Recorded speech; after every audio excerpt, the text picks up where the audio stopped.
Nah, let me just say the stats for the people who did not actually watch the game. Arsenal won 1-0. Emil Smith-Rowe scored the goal. Chelsea had 63% possession to our 37, 8 shots to our 2, 3 on target to our 1, and 3 off target to our 0, and 2 blocked shots.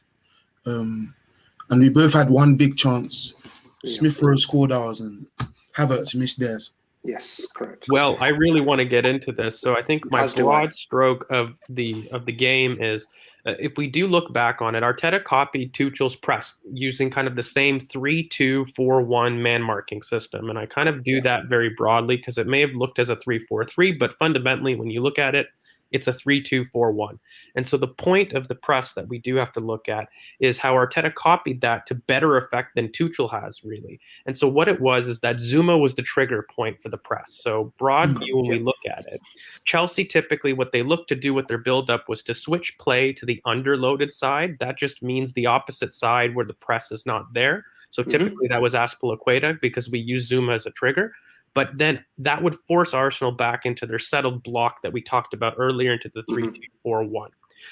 So far, the far side was always the out ball, and that's when teams would commit aggressively onto one side. And so what this kind of showcased for both teams, because I want to give both teams immense credit here, where Chelsea showed immense technical quality and overload in the build-up, but Arsenal similarly had immense pressure and counter-pressing structure to maintain central compactness, which, by the way, is a non-negotiable from the Arsenal side. And so what it required from Chelsea in the build-up, though, is to reliably play out of those situations, which is why Tuchel had been so effective previously.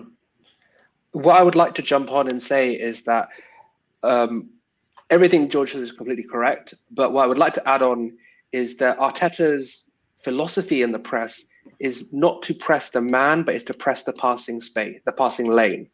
And that's how I think he's actually outworked Tuchel here, because Tuchel is a very high energy sort of gegenpresser, sort of let's go and get the ball back.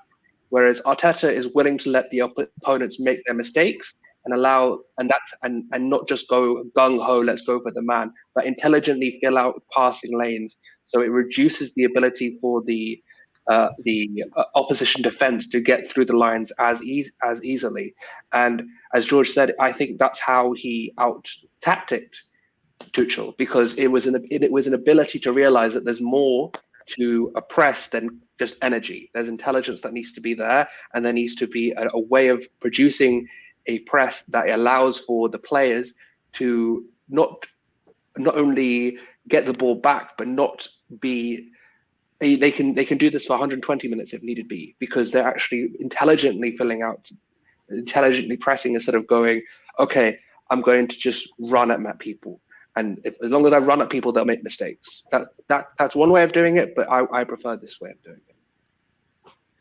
I'm sure we'll get into the goal, because I think the way it's been portrayed as luck and gifted by the pundits is so disingenuous. We're going to get into specifics because I don't think anybody actually watched the goal, and we're going to get into it. But broadly, because I do want to touch on Chelsea, I don't want to make this so focused where it was, I think, an Arteta masterclass. But look, Chelsea had tons of great pressure. They had great build-up, and I did want to say, though, they had 3 major chances if we do go back and we look over. Yeah, of course. So the Havertz chance, let's have it right, though. That's a mistake on Arsenal. That's Gabriel underhitting his pass to Mari, gifting a chance for Havertz to jump in, and Havertz is horribly wrong on the one-on-one. The idea that, everybody slams Martinelli for his overrated goal when your 72, 75 million pound player can't. It's ridiculous. It's ridiculous. That is not EPL adaptation. That's pressure, that's composure, and finishing your chances. So for 72 million pounds or for 10 million pounds, I expect you putting that away.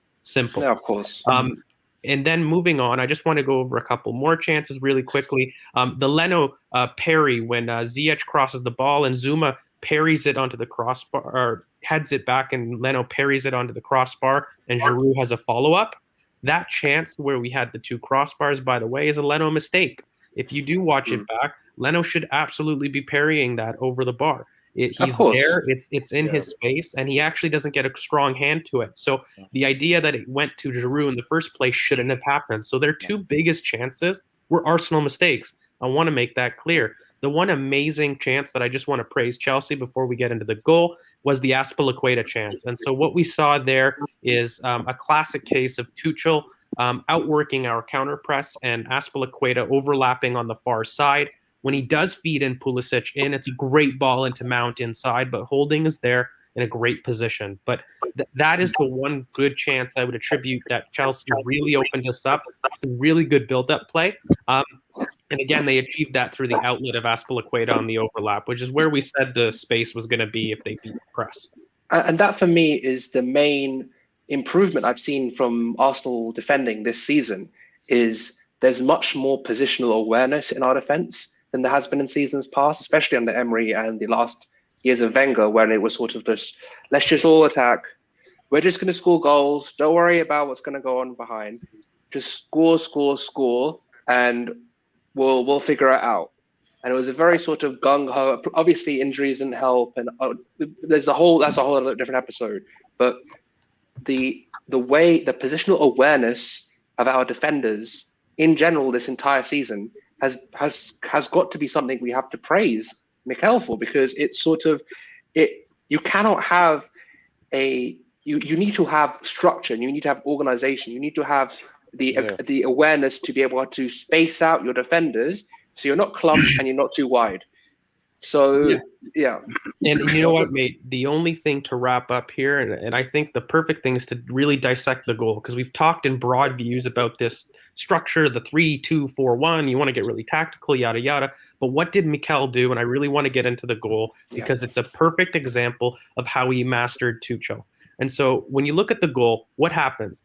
Jorginho gets the ball and he passes it out to Zuma, who is now the pressing trigger. We've talked about this. And so Mohamed El Neni moves to block the passing lane ahead to Gilmour, and Oba blocks the passing option to Silva. So when Zuma receives the ball, he only sees Jorginho, while immediately ESR is pressuring Zuma.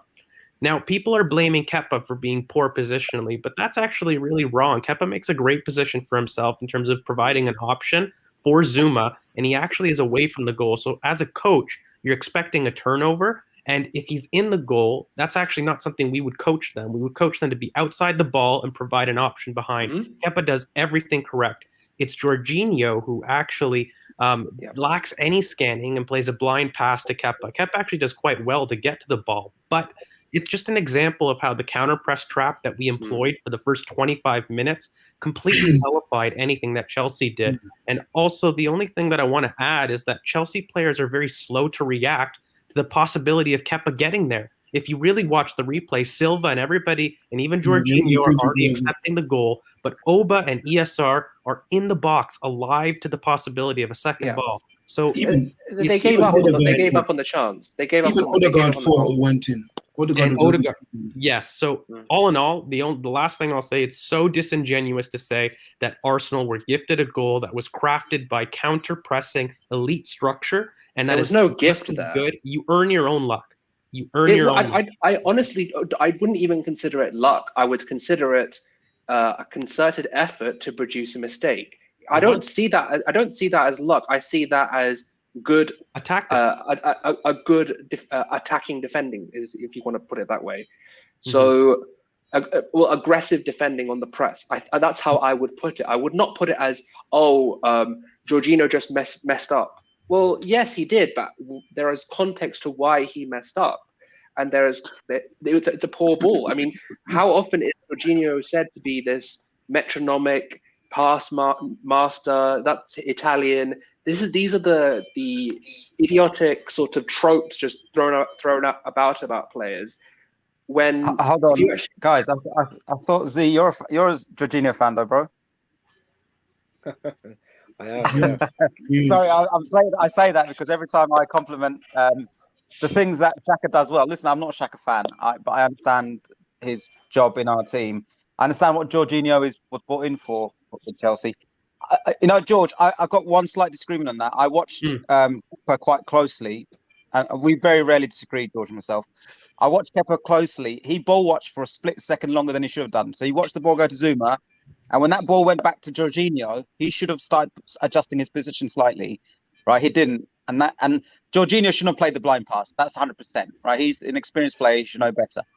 But I saw the reason why I think the Chelsea players were slow getting back into the box. Going back to that point you made, was because a lot of them were ball watching, and in other previous games, they weren't anticipating them losing the ball, which is always the case in that first phase play. You have to be ready if one of your players messes up somehow for you to get back behind the ball as quickly as you can.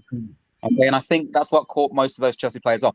We obviously been training throughout the whole of that week to make sure that we were ready for those opportunities if they came around. All right, because I don't think even Man City, when I watched bits of the game, counter-pressed them as well as we did for that opening bit. And during that phase, when we were counter-pressing, if you look at the possession stats, we more or less had 50% possession. We only went back, sitting back on after we took the goal lead, because we were saying to Chelsea, not going to bring on Werner. Have you guys got the tools to break us down? Because we don't think you have. That's what we were saying to them. Yep. And they didn't. And they even tried to bring on Giroud because they thought he could affect something in the air. And once he did that, Arteta changed it so that we squeezed up more. So there was more space in behind. Yeah. So Giroud was basically nullified because there wasn't space for him to run and attack headers. It was Tuchel finally experiencing a little bit of panic. His first time when things didn't go to plan.